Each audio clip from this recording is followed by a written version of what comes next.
Alright guys, welcome back to my new updated vampire build. This thing is crazy OP, and honestly because of these builds, I think Rivers of Blood will get nerfed in some point in the future because this is ridiculous. Honestly, it's insane. So throughout this video, we're going to be going over all the weapons we're going to be using, the seal, all the armor, the talismans, the mimic, Tear of Ash, and also the Great Rune, and all the other buffs we're going to be using as well. Everything comes together to form one OP blood loss build. I'll also be showcasing how this build works against bosses and enemies, and then at the end I'll be showing you how to get each and every item needed. So this build is going to be very heavily focused on crazy amounts of damage, blood loss, and health returning to us while we're killing enemies and attacking enemies as well. So the two main weapons we're going to be using is Uchigatana's, two of them, and also Rivers of Blood. Rivers of Blood with this build is just stupid. Honestly, it probably will get nerfed. So why two double Uchigatanas? Well, we can actually activate two Seppukus at the exact same time, just like this. We can swing them both at the same time and do crazy stupid damage. And then we can also switch over to Rivers of Blood and one Seppuku Uchigatana, and now we have ranged attacks and also double slashes when we're close to an enemy. Let me tell you, this is stupid. Now, like I said, we're going to be making the Rivers of Blood even more OP. We're going to be using the Dragon Communion seal, or any seal that you have, but I'm just going to be using this one with the Fire Grant Me Strength buff. Now, when we use this, we're going to be getting a huge buff to our attack power for about 10 seconds, I believe, or maybe more. But yeah, we'll get a huge buff in damage while we're using this. Alright, next let's have a look at the armor we're going to be using. We're going to have the White Mask helmet, because this actually gives us a 10% increase to our damage, and when we inflict bleed to an enemy, it gives us a 20-second attack power on top of that. So we are just going to be going full on buff here. Now for the rest of the armor, it's really up to you what you want to use. I would recommend the Lord of the Blood robe for this, or maybe you can go for the veteran armor, or really anything. People just change their armor all the time, so it really just depends on you. Find what works for you. Nothing is really too important here. But if you're going to go for something, maybe the Lord of Blood robe together. But I like going naked like this, just with the helmet and the boots, just because it looks cool for me. It still is insane even like this. Obviously, you can get more protection when you're wearing some armor, so you can go for that. But for me, the most important part of this is the White Mask. You have to have it with Rivers of Blood and Seppuku. It's a must. Next are the Talismans. We're going to be using Rotten Winged Sword Insignia. Greatly raises our attack power with successive hits. That's what comes together with Rivers of Blood and the buff Uchigatanas. The Lord of Blood's Exaltation. Blood loss in vicinity increases our attack power. Taker's Cameo restores HP upon defeating enemies. Godskin Swaddling Cloth. Successive attacks restore our HP. And then we want the Mimic Tear.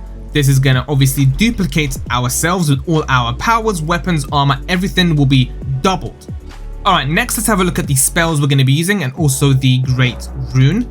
So let's start off with our spells. We're going to be using Flaunt Grant Me Strength, raises physical and fire affinity attack power.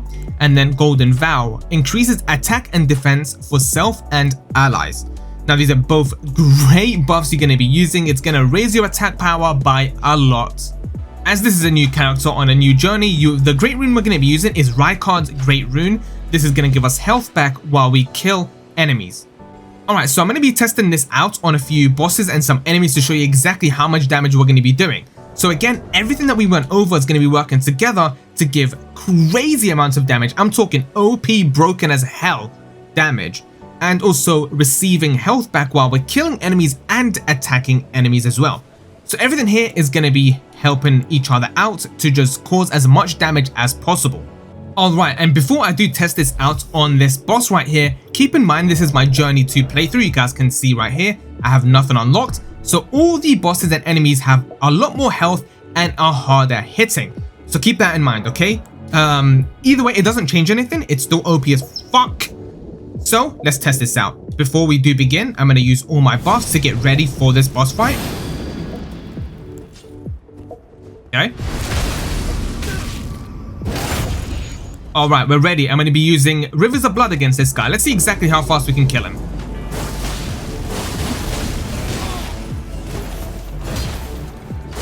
And he's dead. All it took was 3 slashes and he's done. I did take some damage right there, but with obviously the talismans that we have and the great rune, we would basically be at full health right now. I can't actually use my great rune because it's a new game and I have to go get it again, but you do get health back after every kill and hit you make.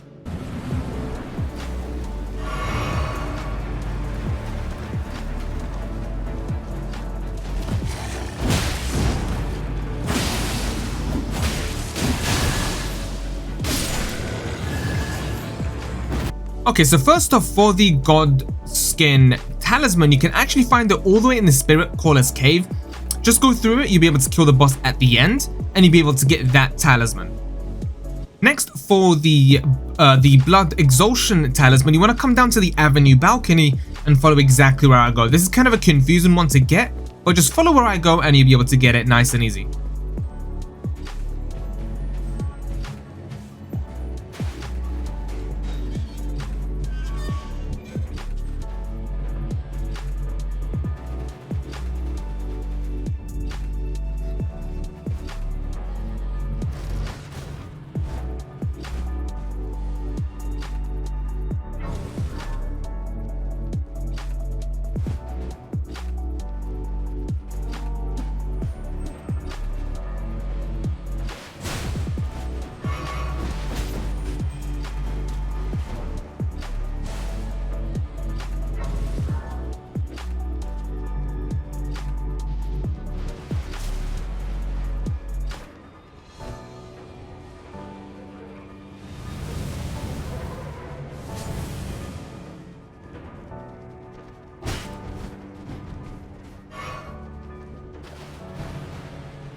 Alright, now we are finally here. Once you go inside and kill the boss, it should be very, very easy. You'll get the talisman from there. Alright, and for the next talisman, you want to come down to the Volcano manor and do the quest for this place. Now, for me, it's already finished, but you want to speak to the NPC located right here. You want to get the key, turn around and come to this part of the map, or from this area. It's the second door. Now, once you come here, there's going to be a letter right on this table. Once you pick it up, there will be a location on the map located right over here. It will be glowing red. You want to come down to this area, invade that NPC, kill him, go back to the Volcano manor, speak to that NPC one more time, and then you'll get another letter. You have to do that 3 times and you'll get the medallion from them. Alright, and as we all know, in order to get the Uchigatana, you literally just have to come over to the Death Touched Catacombs from the first step. Literally right here, go all the way up, and you'll be able to find the Uchigatana in there. And now for the Rivers of Blood Katana, from the first step, you actually have to go all the way around into the mountain top of the Giants and come down to Church of the Repose. Now here you'll be invaded by another Bloody Finger, kill him, and you'll get the Rivers of Blood. Alright, in order to find the Flame Grant Me Strength spell, you have to come to this part of the map right over here. Okay, it's pretty easy to find. It's like a big fort, looks like this, and go to the back of it like I do, and the spell is just behind it.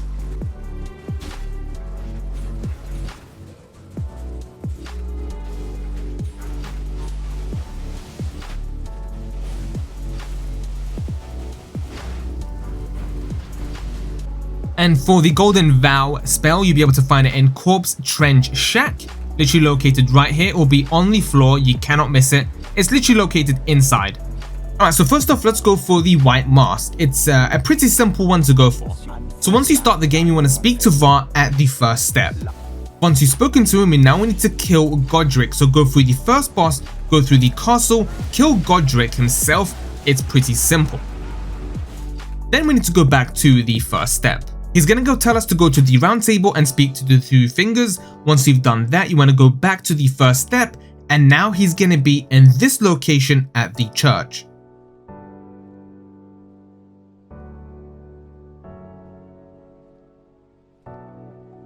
speak to him once more, and it's going to give you some bloody fingers. Now use these to invade 3 players. You can just kill yourself or leave or get killed, it doesn't matter. Once you've done it 3 times, you want to go back and speak to him once more.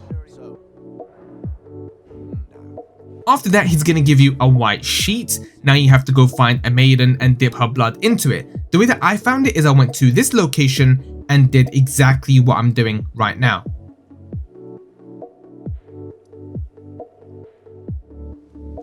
From here, it's actually quite simple. Once you are at the grey site of this location, at the top pillar there will be a chest, inside is a key. Take it to this pillar exactly where I am right now. Once used, you will go back to the first location of the game. There will be a boss here for you. It's pretty simple, you can kill it quite quickly. I've already killed it, but at the top there will be church. In there will be the maiden, inspect it, and then the white sheet will now turn red. From here, you want to go back to Var at the church that you found him at, and then he will give you the seal to teleport to the area we want to be at. And now from here, use the teleporter. You will spawn in this exact location. Follow exactly where I go from where you got teleported, and you will be invaded twice by Var himself. Once killed, you will get the white mask and the full armor set.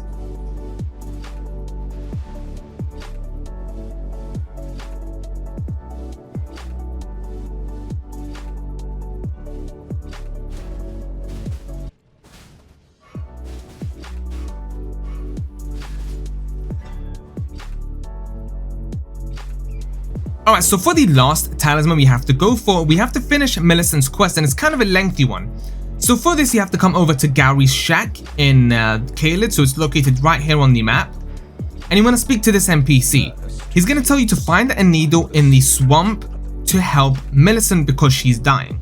And that needle is actually located right next to Gary's shack in this very location to fight a boss, and he will drop the needle from him. Alright, so finally killed him, we get the unalloyed golden needle. Now we have to take that back to Gary's shack. Alright, so once we're back at Gary's shack, you have to give him the needle, and it's going to tell you to give him some time with it. So all I recommend for this is basically just going to any type of grey site and just waiting until morning and going back to Gary's shack. Okay, so now that we're back off the way, and he'll give us the needle back now. Okay, the unalloyed golden needle, now it's fixed and we have to give it to Millicent. Alright, so Millicent's actually located in the Church of the Plague, right next to Gary's shack. To get here, you literally have to go through Celia, the town of Celia, and then go up this road, and then you finally get here. She'll be in the corner right there, just speak to her and give her the needle. Okay, once you give her the needle, you want to sit down at a grey site, and you can sit back up and turn around, and she should be standing there now. You want to speak to her. And then you get the prosthesis wearer heirloom. Okay, from now on, once she's repeating herself, you want to go back to Gary's shack down here. Okay, now that we're back, we have to speak to him once more.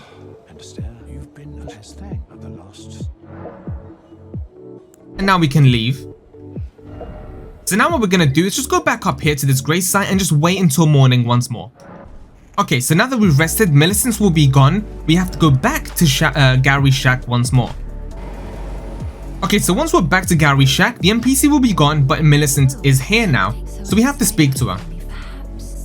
Okay, once she's repeating herself, now we have to go find her at a different location. So next we're going to come over to the Tree Gazing Hill. Millicent will be found just across from you, from the grey site, so we're going to go speak to her again. Okay, so once you spoke to her, you have to go find her prosthesis arm, and that's actually located in this part of the map. Okay, so once you're in the shaded castle, follow exactly where I go and be able to find the prosthesis and give it back to her. After that, we're actually going to have to go somewhere else because she's going to move again.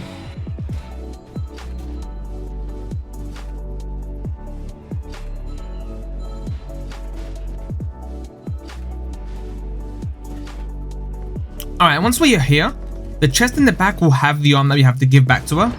So pick it up, and now we have to return.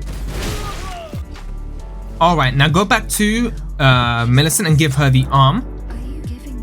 Alright, next we're going to come over to the Dominia Windmill Village, and right at the top there will be a boss. We have to kill him. Alright, so once you've killed the enemy, you're going to get the Godskin Peeler and the Scarron Black Flame. And now what you want to do is just sit down at this grey site and Millicent will spawn here again. Okay, now she's going to spawn right next to us, so we have to speak to her one more time. You want to come down to the ancient Snow Valley ruins in the Mountain of the Giants, located right over here. And Millicent will be right here again. Okay, once you spoke to her, now we need to go all the way to the top over here. You want to come down to the prayer room. And that's located all the way at the top.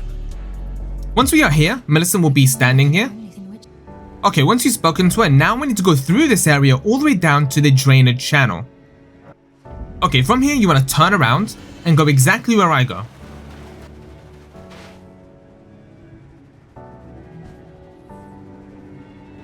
Alright, and over here, now there's going to be another boss fight that we have to do. Shouldn't be too difficult, and I do have a cheese for you for him. So once you step in, he's going to spawn. You want to run this way. And drop down on this tree right here, and then go up. And then once you are here, the boss won't actually be able to hit you. Just like this. And you can just start spamming your sword, your spells, or anything at him. Alright, and once we're done with that boss battle, you want to come over to this side, and now there's going to be two different options. You want to pick the yellow one, and you want to assist Millicent. Once you've done that, you'll finally get the Talisman. And to get Rykard's Great Rune, obviously we just need to kill Rykard himself. He's in the Volcano Manor. Once you complete the quest for the Volcano Manor, you'll be teleported to him in like 10 minutes anyway.